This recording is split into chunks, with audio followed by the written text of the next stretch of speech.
سمین بھارت والے کہتے ہیں کہ مہدی حسن کے گلے میں بھگوان بولتا ہے، جبکہ پاکستانی کہتے ہیں کہ عابدہ پروین کی آواز میں بھگوان بولتا ہے، جبکہ عابدہ پروین خود کہا کرتی تھیں کہ لتا جی کی آواز میں بھگوان بولتا ہے۔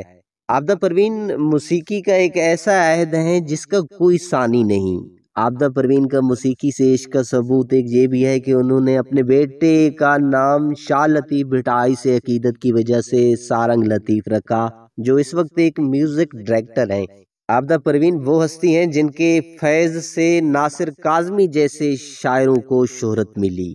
نہ لباس کی پرواہ، نہ چہرے پر خوبصورت ہونے کے لیے میک اپ کی تائے، بالوں کا انداز بھی درویشوں جیسا۔ یہ عابدہ پروین کی وہ تصویر ہے جس کو ہم ایک عرصے سے ٹی وی سکرین پر دیکھ رہے ہیں، ریڈیو پر مسحور کن آواز سن رہے ہیں، اور حیران کن بات یہ ہے کہ جب ملک میں ڈسکو کا ڈنکا بج رہا تھا تب بھی عابدہ پروین اپنے صوفیانہ کلام کے ذریعے لاکھوں دلوں پر راج کر رہی تھیں۔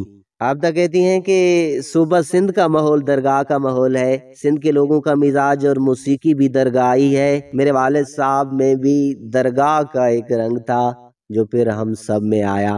عابدہ پروین بتاتی ہیں کہ میرے والد صاحب کا موسیقی کا ایک سکول تھا جہاں پر وہ صوفی اور کلاسیکل میوزک سکھایا کرتے تھے، تو میرے ارد گرد ایسا ماحول بھی تھا۔ سمین اب ذکر کرتے ہیں عابدہ پروین کی ازدواجی زندگی کا کہ وہ کس طرح کسی کی زندگی میں گئیں اور ان کی مقدس محبت کی کہانی کیا ہے۔ عابدہ پروین کے والد غلام حیدر کو موسیقی سے گہرا لگاؤ تھا۔ یہ لگاؤ آہستہ آہستہ عشق میں تبدیل ہو رہا تھا۔ گھر راگ رنگ کی محفلوں نے عابدہ پروین کو سر کے قریب کر دیا تھا۔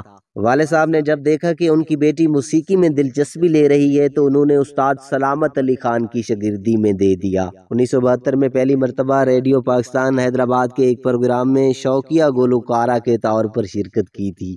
پروگرام کے نوجوان پروڈیوسر غلام حسین نے جب عابدہ پروین کی آواز سنی تو اس نے عابدہ پروین کے گوہر جاگانا کو دیکھتے ہوئے یہ طے کر لیا کہ اگر یہ لڑکی اس کی جیون ساتھی بن جائے تو اس کے شوق کو بامِ عروج تک لے جاؤں گا۔ غلام حسین نے اپنی اس خواہش کا اظہار عابدہ پروین کے والد غلام حیدر خان سے کیا تو انہوں نے سوچا کہ ایک ریڈیو پروڈیوسر ہی میری بیٹی کے اس شوق کو جلا بخش سکتا ہے، اور پھر قدرت نے ان دونوں کو جیون ساتھی بنا دیا تھا۔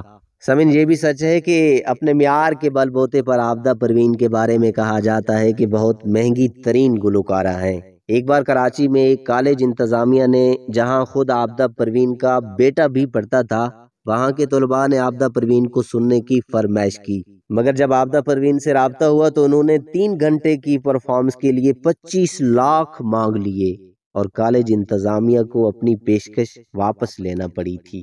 آپ کو یہ بھی بتاتے چلیں کہ عابدہ پروین زندگی میں ایک پروگرام بالکل فری اور عاجزانہ طور پر کرتی رہی ہیں، اور ان کا وہ پروگرام شاہ عبد اللطیف بھٹائی کے مزار پر ہوتا ہے۔ جب زندگی میں عابدہ پروین سے ان کی عاجزی کی وجہ پوچھی گئی تو انہوں نے ایک ویڈیو بیان میں کہا تھا کہ مجھے بچپن ہی سے میری والدہ نے حضرت امام حسین علیہ السلام کے دروازے کا قیدی بنایا تھا، اور یہ ادب و احترام ان کے دروازے کی ہی دین ہے۔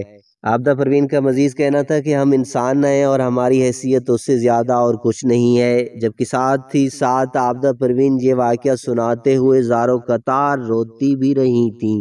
محسن پاکستان ڈاکٹر قدیر خان نے کہا کہ اگر آپ کوئی سننا چاہتے ہیں تو خاموشی سے تنہائی میں بیٹھ کر عابدہ پروین کی گائی ہوئی یہ غزل سنیں۔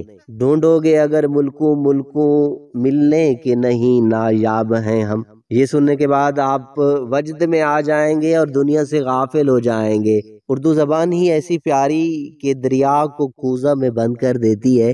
ڈاکٹر عبد القدیر خان نے کہا تھا کہ عابدہ پروین غزلوں میں ایسی شیرنی ڈال دیتی ہیں کہ آپ اپنے وجود سے غافل ہو جاتے ہیں۔ یاد رہے کہ عابدہ پروین کے شوہر غلام حسین شیخ 1980 میں ریٹائر ہو گئے تھے، تاہم 2000 میں انٹرنیشنل فلائٹ کے دوران ان کا ہارٹ اٹیک ہوا اور وہ انتقال کر گئے تھے۔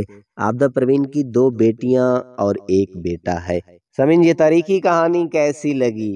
اس کے بارے میں ایک کومنٹ ضرور دیجیے گا۔ ہاں، اگر ابھی تک آپ لوگوں نے ہمارے چینل کو سبسکرائب نہیں کیا تو پلیز اس ویڈیو کو لائک اور چینل کو سبسکرائب کرنا نہ بھولیے گا۔